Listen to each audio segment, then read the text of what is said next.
Hi there, my name is Beth Green. And hi, I'm Sweet Baby James, otherwise known as James Maine. And I didn't get to say, otherwise known as Granny Rocks. I was behind the eight ball there. There you go. And tonight I am going to talk about oneness. Where are you? Oneness, an inconvenient truth. Why do so many people not want to acknowledge it?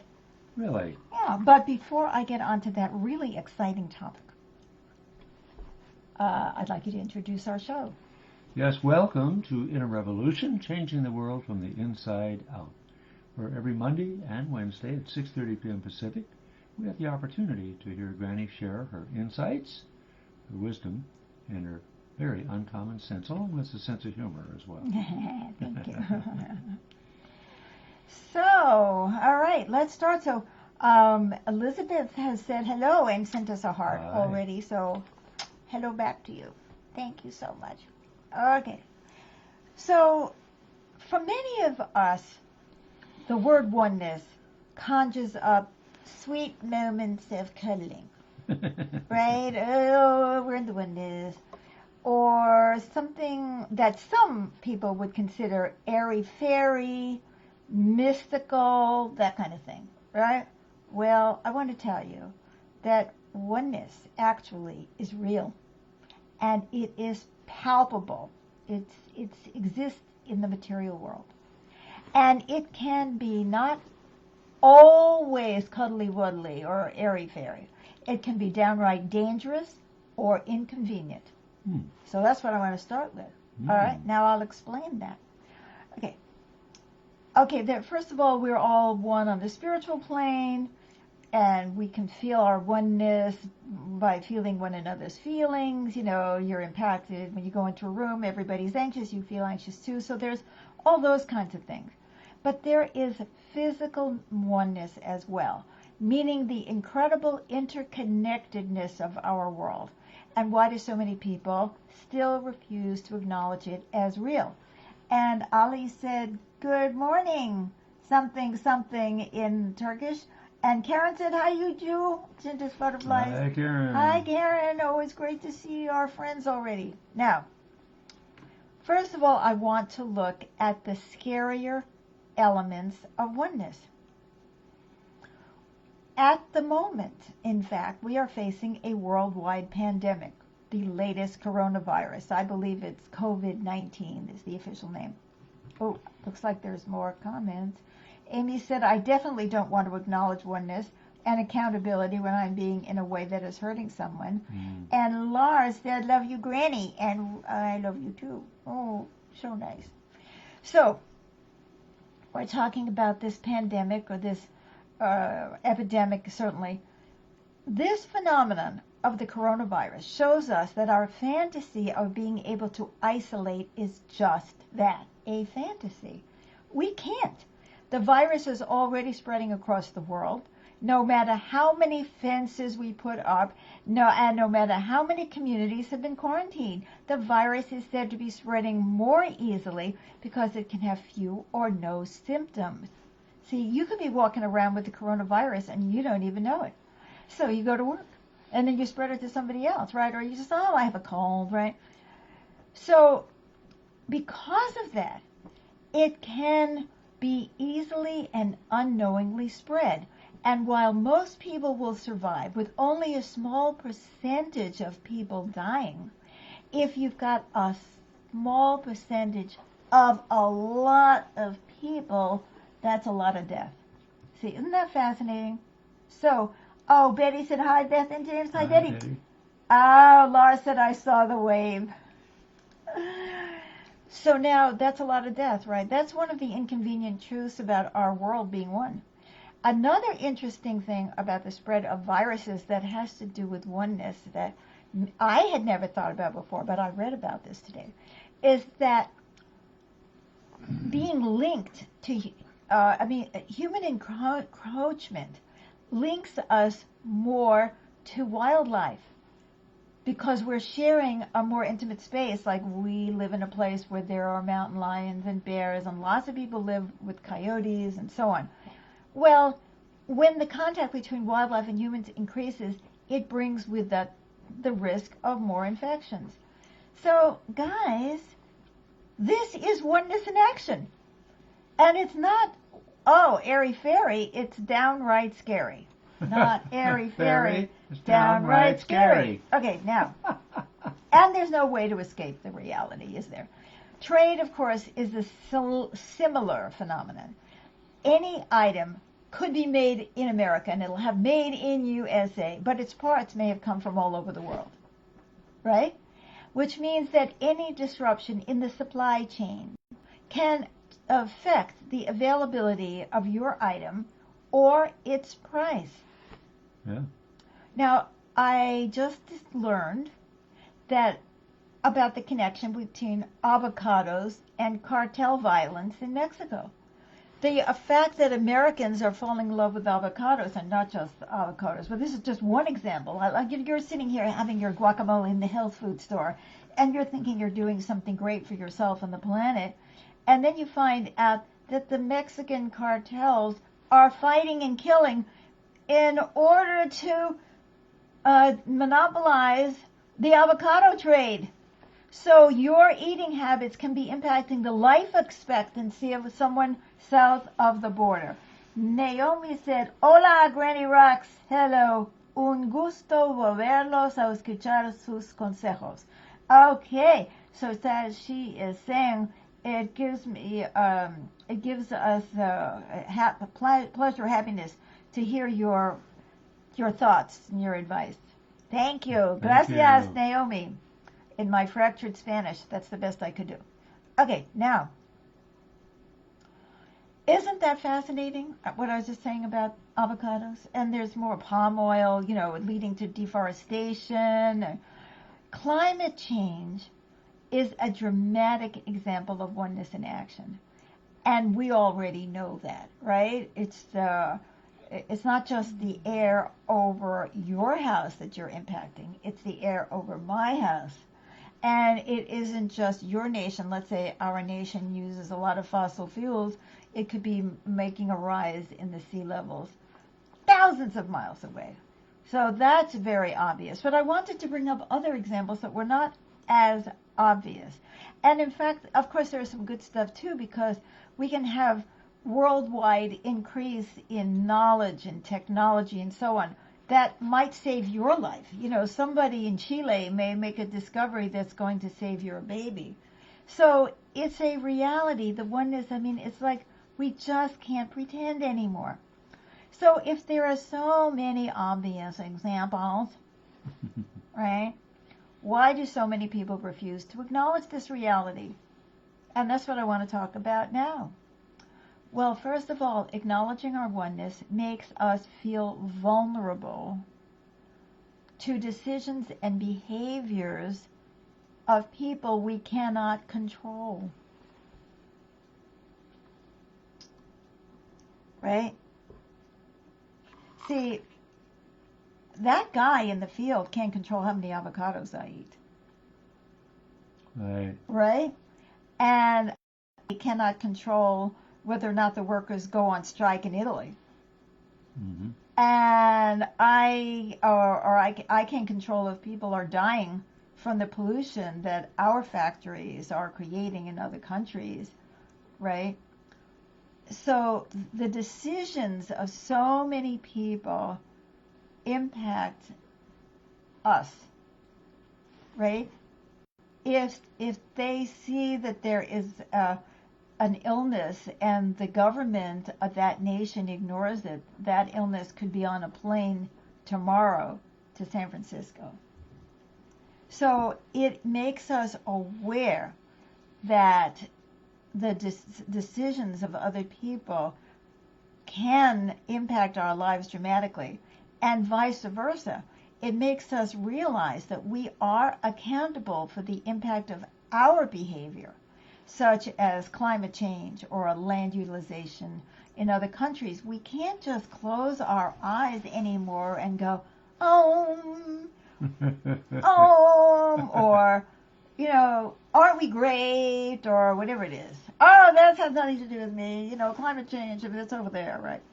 So But now I want to talk about another aspect of this, which is something that is upfront and personal. Let me check. Island said, "Hi, Beth and James." Hi, Island. She sent us Hi, loving eyeballs. So the upfront and personal. And this would make us realize that we need to rethink our lives and reshape our priorities as human beings. Recognizing and acknowledging oneness makes us confront the whole issue of cooperation versus competition. Mm-hmm. And guess what kind of world we live in here? What is our society?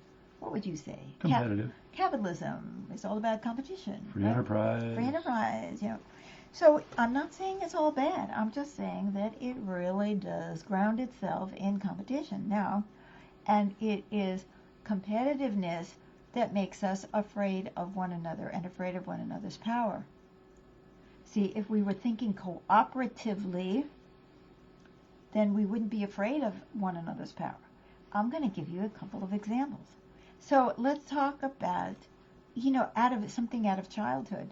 Two brothers fighting for one parent's affection. Does that happen? Oh. Yeah. Happened in my life. It did? Yeah.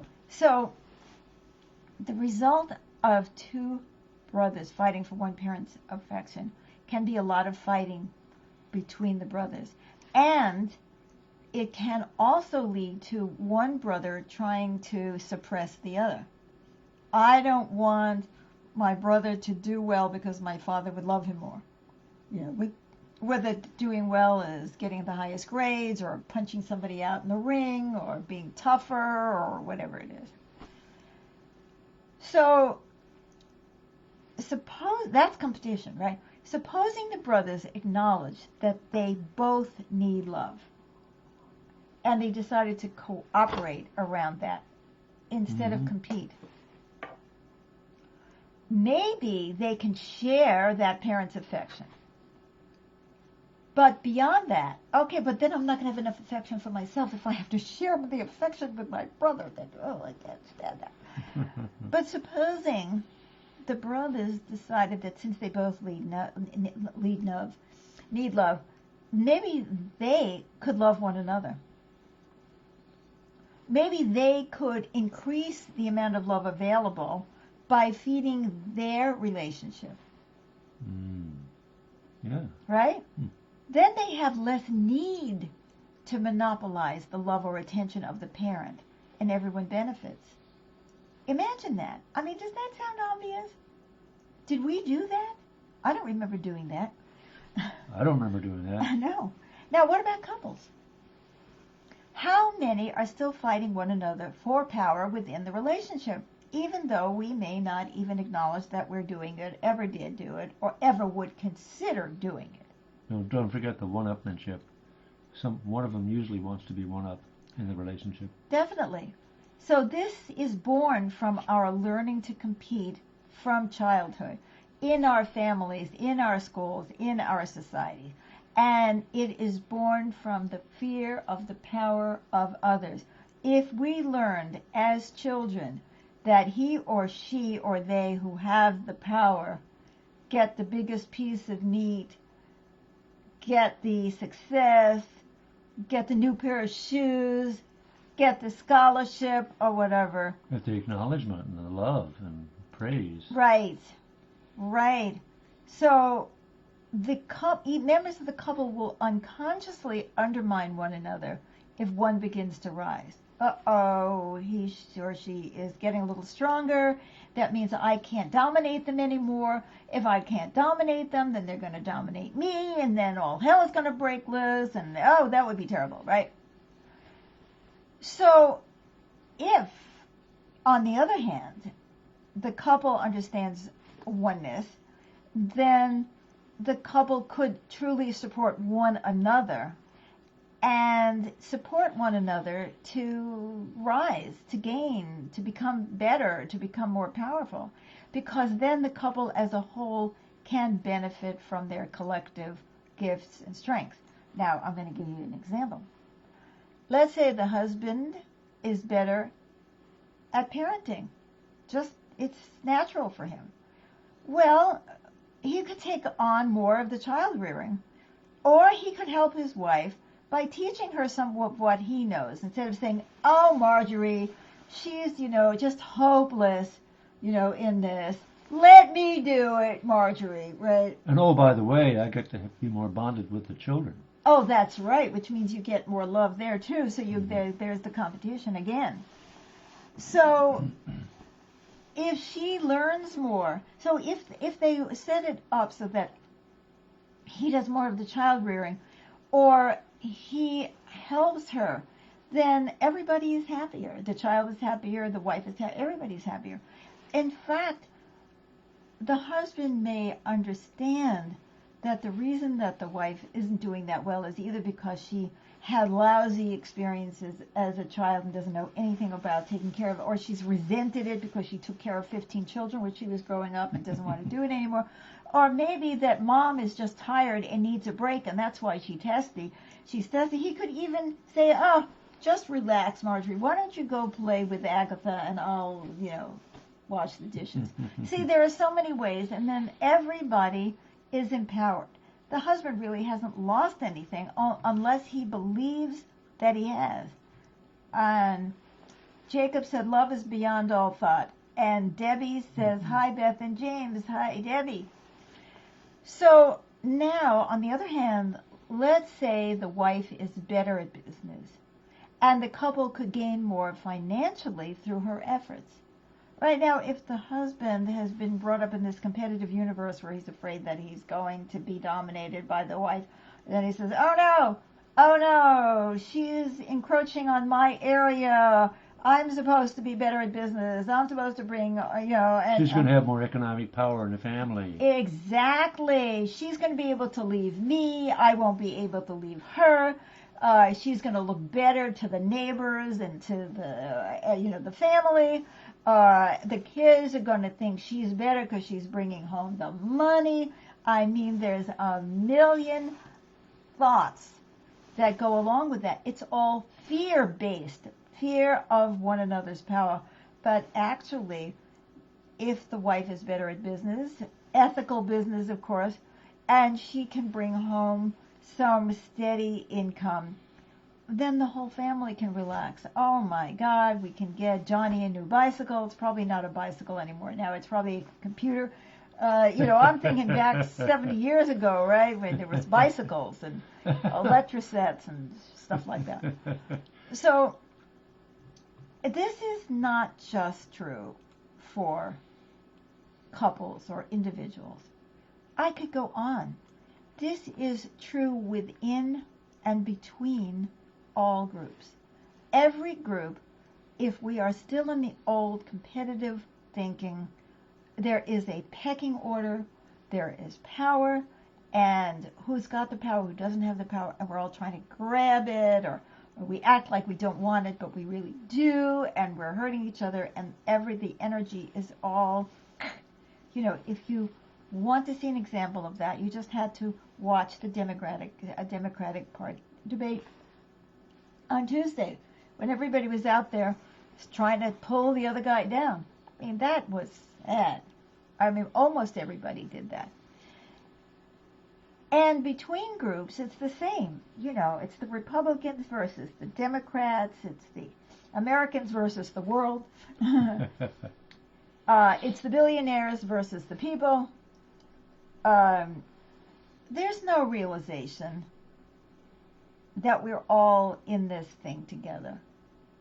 There is no realization that we need to bring together our gifts to make a better world for everybody. It just isn't there. Oh no. And you know why? Because it's the ego-dominated world that we grew up in. It's that we got introduced to. And we became conditioned to be competitive. And most of us, it started in our families, but then it went from there. The communists versus the capitalists. Nobody has anything to learn from anybody else. All the human experiments have nothing to do with learning. They have to do with winning. So, in an ego-dominated world, it's about me. me first, or my group first, or my family first, or my party first, or my region first, or my race first, or my religion first, or my nation first. So, if the shoe fits, wear it. If you can recognize this as our reality, please like this, add your comments. I will always answer your comments after the show, in the next days, and share this video. We need to recognize this. It's an inconvenient truth. And Ali made another comment which I can't read, but I'll answer it later when I have a translation. So, I think we're running out of time to recognize this. We have to stop making everything about our power, and that includes everyone from the bottom to the top of the government, to the top of the pyramid. It's not about our power. It's about our world, and it's about our well-being and the well-being of our planet. So, please come back again on Monday for the next installment of Inner Revolution, Changing the World from the Inside Out. And tomorrow night, it's Thursday. Okay, so Inner Revolution airs live, 6:30 p.m. Pacific Time. And tomorrow night is Dreams of Peace, every Thursday at 7 p.m. Pacific Time. Where you play improvisational music. I do. Intuitively. I do. Geared to the need of the moment. I do. And by the way, I also do individual counseling, and we have many free books, and there's all kinds of good things. And if you look at our post, you will see how to find out more about me and us. And supporting us is part of supporting the whole, I hope. So we love you. Yeah. Take care of yourselves. Bye-bye for now. Bye-bye.